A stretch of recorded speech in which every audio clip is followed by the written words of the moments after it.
Probinsya sang Iloilo preparado na sa pagbaton sa mas madamo nga magapauli nga residente subong man sa mga luyag magbisita sa probinsya. Ining gintutukan ni Daryl Marie Sarmiento live. Daryl?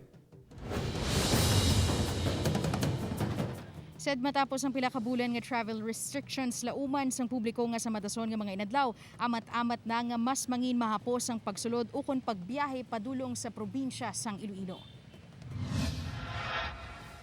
Sa amat-amat nga pagtransition sa new normal, nakasugta ni Iloilo Governor Arthur Jr. kag mga local chief executive sa mga banwa nga handa na sila sa pagbaton sang mas madamo nga tawo nga magasulod sa probinsya. Natala na nga magpagwa sang bag-o nga executive order ang gobernador nga magasanto sa pinakaulihi nga mando sang National IATF may angot sa ease of travel. Madumduman nga base sa IATF Resolution 79, ginapahanugutan na ang mga non-authorized persons outside residence ukon non-appers nga magbiyahe sa mga lugar nga yara sa idalom sang GCQ kag MGCQ. Ginapahanugutan man sa ining resolusyon ang nagaedad 15 tubtub sa 65 anyos nga makagwa sa ilang mga pulian. Pangangkot natin pag-implasta natin sa ila, are we ready for that? Yes, we are ready for that.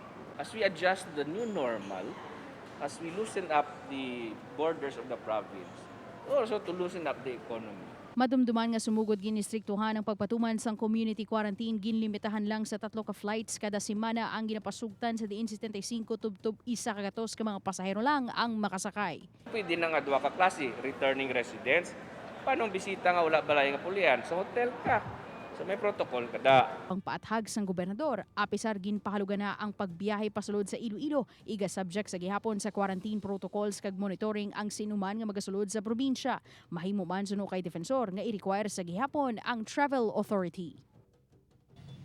Said sa pagsulod naman sa mga turista kagliwat nga pagbukas sang turismo, inina ang mangin pamaagi agud man nga makabawi na liwat ang ekonomiya sang probinsya. Said Daryl, sa ni mag-umpisang mas halog nga pagbiyahe, pasulod o kon within the province of Iloilo in time balay ni sa Pista Minatay?